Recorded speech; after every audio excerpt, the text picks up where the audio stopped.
Hello, Finished Work Eschatology vlog number 37. We are subtitling this week, Remember Lot's Wife. For those of you that know the 24th chapter of Matthew, you know that Remember Lot's Wife is not in the 24th chapter of Matthew, even though that's the focus of our study. So we're going to do some work in parallel passage today, as well as Matthew 24. And I will say, it feels to me like we're very near the end. I don't foresee going past 40 in this series, but we'll see. Let's read a few verses from Matthew 24. We're in verse 37. But as the days of Noah were, so also will the coming of the Son of Man be. For as in the days before the flood, they were eating and drinking, marrying and giving in marriage until the day that Noah entered the ark, and did not know until the flood came and took them all away.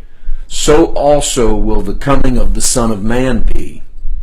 Then two men will be in the field, one will be taken and the other left. Two women will be grinding at the mill, one will be taken and the other left. Watch therefore, for you do not know what hour your Lord is coming. Or the earliest Greek, you do not know what day your Lord is coming. Let's start by saying Jesus is indeed still talking about the destruction of Jerusalem. He has not changed right in the middle of his story to some event way out in the future. He is still within the timeline of this generation shall not pass away. Nothing has changed. There will be a transition. We'll get to that at the end of the series. But Jesus uses the comparison of the days of Noah. We did a vlog on the days of Noah, but we focused on that in a different way. What I want to focus on is the fact that the flood took everyone away. Let's reread that. Through the lens of what the flood was accomplishing. Verse 39, they did not know until the flood came and took them all away, so also will the coming of the Son of Man be. Some have tried to paint this as a moment in the future where Jesus comes and takes people away. If you'll recall in John 17, Jesus prayed to the Father that he did not want his disciples taken away. He said, I'm not praying that you take them out of the world, but I'm praying that you take them through it. So what Jesus is saying about Noah's flood is that the flood took them all away. They were not aware of what was about to happen. And he said, so shall it be in this day. This would be how I would characterize this. In the days of Noah, they were continuing their lives. They were eating, they were drinking, they were marrying, they were given in marriage. It doesn't mean that they were in debauchery and then they died. A lot of times I've heard the days of Noah quoted as if we're living in this terrible time where people are eating too much, getting drunk, marrying and divorcing. That's how people will preach it and say, boy, it's just a sign of the times. Jesus said it's going to be like it was in Noah's day. Jesus did say it will be like it was in Noah's day in the sense that they were just living their lives. They were eating, they were drinking, they were getting married, they were doing the stuff that you do. If we were to say this today, we might say they were going to work and they were raising their kids and they were watching TV and then boom. Jesus is not saying they were so bad and then they're going to be so bad in this day. He was saying just like it was in Noah's time, they were just living their lives and then here came the flood. There was no apprehension on the part of those living in Noah's day that there was a flood on the way. With all of that in mind, I want to deal a little bit with that idea of marriage. And I don't want to do it outside of the context of our study. But you might be surprised to know that Paul did deal with this issue, the issue of marriage, in light of a coming judgment, in one of Paul's most under-preached passages. Because some people don't regard Paul as dealing with eschatology, and I don't know where they're coming from. Paul deals with eschatology a lot, and one of his most telling passages is 1 Corinthians 7. Listen, beginning in verse 25. Now concerning virgins I have no commandment from the Lord, yet I give judgment as one whom the Lord in his mercy has made trustworthy.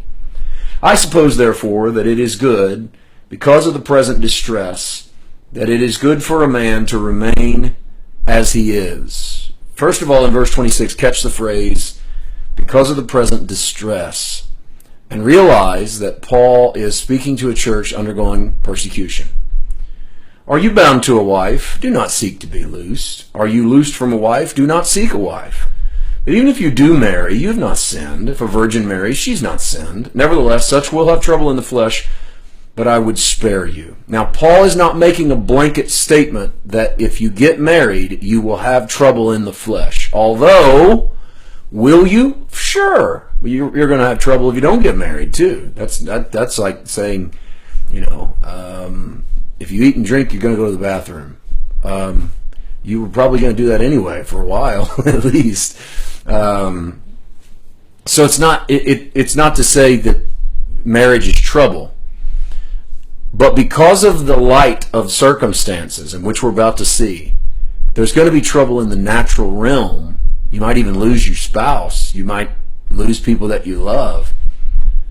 But this I say, 29, brethren, the time is short, so that from now on even those who have wives should be as though they had none.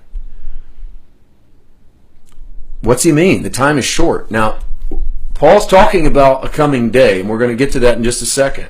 So the time in Paul's day was short. He knew it. They weren't dealing with a long clock here. So he says, you're going to be living, even though you that have wives, as though you had none, because we have work to do. We have a job to do. And the early church knew it. They knew that they had a job. It was pressing. They were in the terminal generation. They needed to spare as many of their Jewish brethren as they could from the wrath to come. 30, those who weep as though they didn't weep, those who rejoice as though they didn't rejoice, those who buy as though they did not possess, and those who use this world as not misusing it. Watch this. For the form of this world is passing away. And Paul is talking about the age in which they were living. That form was passing away. The time was short. So Paul discourages the single person in the church of that terminal generation from getting married, because he knows it's all coming to a very difficult end as far as the Jewish side. And most of his audience is still coming from a Jewish background. So place that phrase within its context and greater context, because there's context and there's greater context. The context is what's he saying to Corinth and when's he saying it. The greater context is where does this fit in within the timeline of what the early church knew about the end of the age. And I believe it fits perfectly with this statement that Jesus makes as it is in the days of Noah. They were marrying and giving in marriage. So Paul's not coming against getting married, but he is saying that we only have so much time and we have a job to do. I wanted to throw that in this week because for me, 1 Corinthians 7 was actually a very important milestone in my eschatology understanding. I was struggling with that whole marriage thing. I was already married when I began the struggle with what Paul meant, and I couldn't really grasp what he meant, and I was disturbed by his whole, this is it. The time is about over with. The form of this world is passing away. And that helped me to really understand that Paul is dealing with the present distress and why he was dealing with that present distress. So with that in mind, you go back to Matthew 24 and that statement where Jesus says, let me turn there. There's going to be 2 men in the field, one taking the other left, 2 women grinding, one taking the other left. And this statement has been used by futurists, dispensationalists, to claim that Jesus will take people right out of the workplace, right out of the bed. Families will be busted in half. One's saved, one's not. Jesus will take the saved one. 2 people working, one's saved, one's not. Jesus will take the saved one. I even heard disaster scenarios. Pilot flying a 777, and he's a believer, and so is the co-pilot. They both get raptured out. Nobody knows how to fly the plane. A bunch of people die. I've even heard grace preachers to try to explain the love of God in light of this coming judgment against planet Earth would say, well, God's so loving, I think if he raptured out the pilot and the co-pilot, he would have made sure that before that plane took off, there was someone on it that could land it. or God would supernaturally land it himself, because God's not going to kill people. And I always thought, wow, it is amazing how to make scriptures fit our doctrine, we will preach out of one side of our mouth and then just turn right around and preach out of the other side. This same God who's so loving that he wouldn't want innocent people to die is about to go kill 2/3 of the planet under some future great tribulation.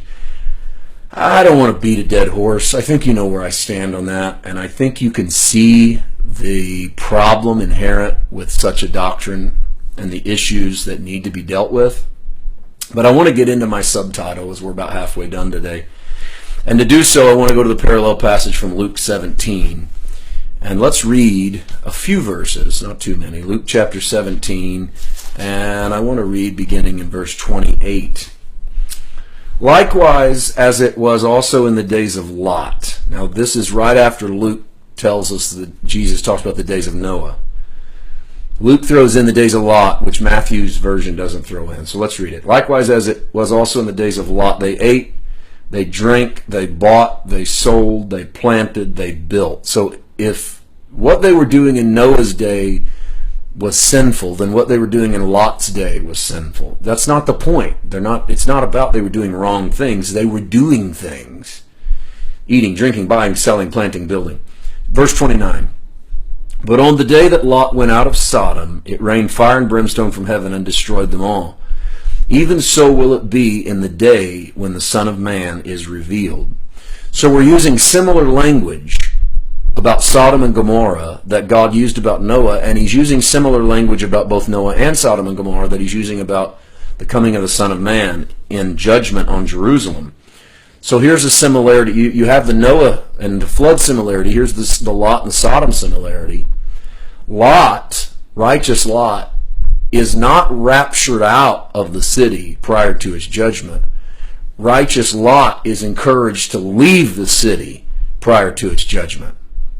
So Jesus, in warning the disciples about the coming judgment on Jerusalem in AD 70, does not promise them that he's going to rapture them out in front of his arrival, but rather that they should flee the city prior to his arrival so that they are not caught up in that judgment.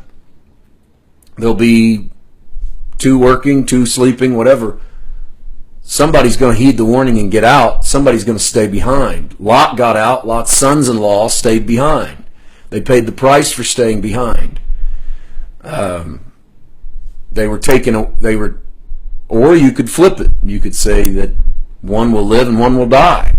I heard one eschatology teacher one time say, "You want to be the one left behind, because the one left behind is the one who lives." Whatever way that you look at it, whatever way that you frame it, there's a good parallel there to the Old Testament. Let's read on. Luke chapter 17, verse 31. In that day he who is on the housetop and his goods are in the house, let him not come down to take them away. Likewise the one that's in the field, let him not turn back. That's a parallel what we saw in Matthew 24. But here's a verse that doesn't appear in Matthew 24. And the reason it doesn't appear in Matthew 24 is because the Matthew version doesn't share the Lot, Sodom, and Gomorrah story. Verse 32, remember Lot's wife. Why remember Lot's wife? I want to go ahead and admit something here to you. I used to spiritualize Luke 17:32. I probably somewhere way back in the archives, maybe someone's finally threw it away. I even did a sermon called Remember Lot's Wife, and probably over the years, early in ministry, the first decade plus, I probably did several sermons in different places on remembering Lot's wife. And I spiritualized it, and I said that what Jesus meant was, you can't look back. You got to move forward. That if you look back on what you've done, you'll turn to a pillar of salt. And I said, he didn't mean literally, but spiritually, you'll die if you look back. And I spiritualized the whole thing, and I did it as a way to try to instill vision in people. I remember doing it as a pastor's way. We can't look back on what we've done. We can't look back on our past failures. We can't look back on our past successes. We got to move forward. It was a very pressing verse for me. Don't spiritualize it. Jesus wasn't spiritualizing it. Jesus took a literal event, the judgment by fire on Sodom and Gomorrah, He took a literal person, Lot's wife. What literally happened to her, she looks back and turns to a pillar of salt. Jesus said, remember what happened to her when she didn't truly leave the city. She died. The warning Jesus is giving is not to you and me. The warning Jesus is giving is to the disciples and to every believer who will spread the word over the next generation. Remember Lot's wife. Guys, when the destruction starts, don't drag your feet. Get out. Get out. And don't look back. Don't leave your heart there. There's a lot, if you want to spiritualize it, the only spiritualization that should take place is let your heart be cut off from Moses. Don't let your heart go back to that old system where you are attracted to the bells on the priest's garment or the smell of lamb's blood. Don't go back, because that's what Lot's wife did, and it cost her. If you want to spiritualize, that's the closest you can get to spiritualizing, but the reality is it's physical. It's don't delay, because if you delay, some of you are not going to make it. There's no time to delay. Literally, I'll put a point on it. If you hesitate, you may die. That's what Jesus was saying to his disciples. Let's read on. Let's switch over back to our key text, Matthew 24. Verses 43 and 44, and then next week we'll deal with the last 5, 6, 7 verses of Matthew 24, and then next week we'll deal with the transition into Matthew 25, which even though we'll be out of Matthew 24, there's some amazing stuff, and Jesus didn't break it into chapters, so we'll help out there. Here's 43, 44 of Matthew 24. But know this, that if the master of the house had known what hour the thief would come, he would have watched and not allowed his house to be broken into. Therefore you also be ready, for the Son of Man is coming at an hour you do not expect. There's an admonition here on the part of Jesus to his disciples to watch for what is happening. If this portion of the chapter, if it is out in the future, which is what many futurist dispensationalists believe, is that there's a transition and that Jesus is now speaking out in the future. If that is true, it doesn't make a lot of sense to warn the disciples to be on guard if they're not going to live to see it, or if they're not even going to be around in that generation. The admonition makes no sense if it's 2,000, 3,000, 4,000 years out in the future. And I think we've said that enough over the course of this study. And if you're still watching, I have went back and looked at the numbers, and the numbers have trailed way off from where we first started to where we are now, and how many people watched the early vlogs versus how many still watch. The numbers still watching are way up in the hundreds, but the numbers watching in the beginning were in the thousands. That tells me that either we're doing a poor job of leading you down this road, or there are those who just aren't ready. They don't want it. They thought they did. They saw finished work eschatology. All they saw was eschatology, and they thought, ooh, I'm going to jump in on this because, man, I think we're in the last days. And then it didn't take long to realize that this guy was talking about something else. And so I know that I've went over some of the things many times. I feel like that repetition is helpful. We're going to start to tie a bow on this over the next few weeks, and I will try to deal with some of the stuff that everybody has wanted me to deal with, and I think some people actually fell away because we weren't dealing with some of their stuff fast enough, and I think maybe they'll jump back in. I don't know. Either way, just know that when you read this 24th chapter of Matthew, it is not irrelevant. I don't want to teach it as if it's irrelevant. I want you to figure out the relevance, to whom and for when. And if you will do that, find to whom and for when, which was the disciples initially, and then that first generation of the church. And when is between the ascension and the fall of Jerusalem. It will help you to understand what the scriptures are saying. It'll also give you a better outlook. I know this is not redemptive, but it is perspective. You are not more or less saved with this in the traditional sense of the word, but your perspective can be changed. And as we allow the Holy Spirit to do that, I think we're all in a better place. I hope you have a great week. God bless you. I'll see you soon.